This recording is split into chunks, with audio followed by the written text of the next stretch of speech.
आदर्श शिक्षा निकेतन high school class 9th आपके exam होने हैं। तो आज हम ज्योग्राफी का सेकंड लेसन रिवाइज करेंगे। ठीक है, तो आप देखिए ज़रा, ये आपके एक्सरसाइज क्वेश्चन है। जैसे फर्स्ट क्वेश्चन है, एक स्थलीय भाग जो 3 भागों से घिरा रहता है उसको क्या कहते हैं? प्रायद्वीपीय। क्या कहते हैं? प्रायद्वीपीय। और भारत के पूर्वी भागों में म्यांमार की सीमा का निर्धारण करने वाले पर्वतों का संयुक्त नाम क्या होता है? वो होता है पूर्वांचल। यानी कि जो चारों तरफ से घिरे रहते हैं उन पर्वतों का संयुक्त नाम होता है पूर्वांचल। उसके बाद है गोवा के दक्षिण में स्थित पश्चिमी तटीय पट्टी को क्या कहा जाता है? उसको कहा है उत्तरी सरकार। क्या कहा जाता है? उत्तरी सरकार। पूर्वी घाट का सर्वोच्च शिखर कौन सा है? महेंद्रगिरी।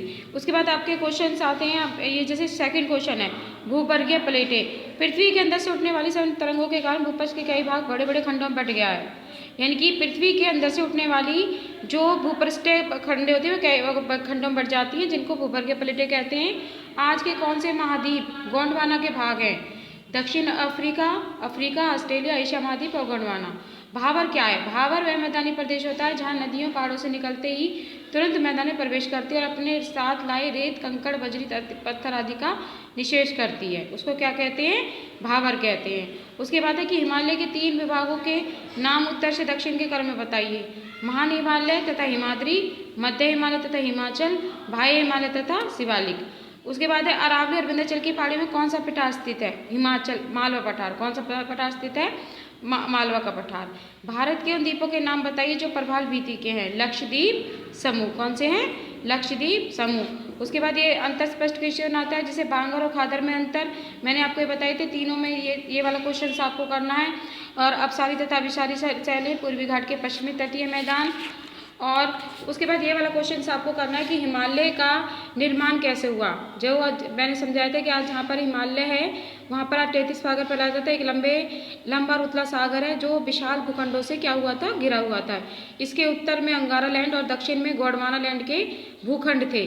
लाखों वर्षों तक इन भूखंडों का आवर्तन होता रहा और अपरित पदार्थ, कंकड़, पत्थर, मिट्टी, गाद आदि टेस्ट सागर में जमा होते गए। ठीक है, और 2 विरोधी दिशाओं से पड़ने वाले दबाव के कारण सागर में जमी मिट्टी की परतों से बल्ले पड़ने लगे। तो आपको अभ्यास के क्वेश्चन के साथ साथ ये आपके जो मल्टी चॉइस क्वेश्चन जो दे रखे हैं ये आपको भी ये करने हैं। इस टाइप से आपके क्वेश्चन में आएंगे, जैसे पहले पृथ्वी के प्लेटों के अंदर स्थित महाद्वीप में उत्पन्न कौन सा होता है? मैदानी गति के कारण। ठीक है, भूपट्टीय प्लेटों की गतियों से निर्माण होता है इनमें, जैसे अपसारी, परिसीमा, ये सब। तो जो इम्पोर्टेंट क्वेश्चन है, जैसे हिमालय का सबसे ऊंचा शिखर कौन सा है? तो हिमालय का सबसे ऊंचा शिखर है माउंट एवरेस्ट। कौन सा है? Mount Everest. और हिमालय की सबसे उत्तरी श्रृंखला कौन सी है? जो है हिमाद्री। कौन सी है? हिमाद्री। पूर्वांचल की पहाड़ियाँ कौन सी हैं? नागा, पटकोई और मिजो। ठीक है, बाढ़ वाले मैदान तथा है। खारे पानी की सबसे लंबी झील किस राज्य में है? पंजाब में है। ठीक है, तो इस प्रकार से ये सारे जो शॉर्ट क्वेश्चन है ये आपको रिवाइज करने हैं। इसके साथ मैंने आपको क्लास में जैसे क्वेश्चन कराया था आपको ये वाला,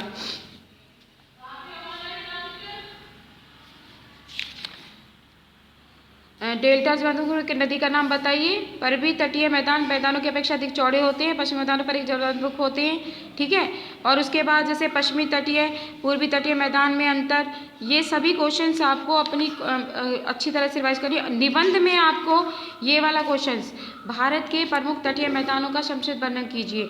इंपॉर्टेंट क्वेश्चन मैंने क्लास में भी लर्न कराया था, आपको लर्न करना है। पश्चिमी तटीय मैदान गुजरात से केरल तक फैला हुआ है, तो उसके उत्तरी भाग को क्या कहते हैं? कोंकण तथा दक्षिणी भाग को क्या कहते हैं? मालाबार के नाम से पुकारते हैं। इस तट पर अनेक जलवन्मुख हैं। ठीक है, उसके बाद है पूर्व तटीय मैदान। पूर्व तटीय मैदान बंगाल की खाड़ी के तट के साथ साथ फैले हुए हैं। ये पश्चिमी तटीय मैदानों की तुलना में अधिक चौड़े होते हैं। ठीक है, ये वाला क्वेश्चन करना है। इसके साथ ये है बंगाल की खाड़ी और अरब सागर में द्वीप समूह में अंतर।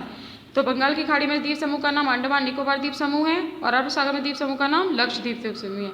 यह द्वीप आकार के बड़े होते हैं और जबकि यह द्वीप आकार के छोटे होते हैं। यह द्वीप जलमग्न पर्वत श्रेणी या चोटियाँ हैं, जिनमें से कुछ ज्वालामुखी प्रक्रिया है, जबकि इसमें निष्क्रिय बने होते हैं। ठीक है, इस तरह से ये वाला क्वेश्चन सॉल्व करना है निबंध का। और उसके साथ मैंने आपको मैप बताया था कि ये एक मैप आपको ये रिवाइज करके आना है। ठीक है, इसमें जैसे K2 पहाड़ी कहाँ है, थार मरुस्थल, बुंदेलखंड पठार, मालवा का पठार और छोटा नागपुर। ठीक है, आज के लिए इतना ही। नेक्स्ट क्लास में हम इकोनॉमिक्स का फर्स्ट लेसन और ज्योग्राफी का 4 लेसन रिवाइज करेंगे, थर्ड लेसन आपके में आएगा नहीं, ठीक है।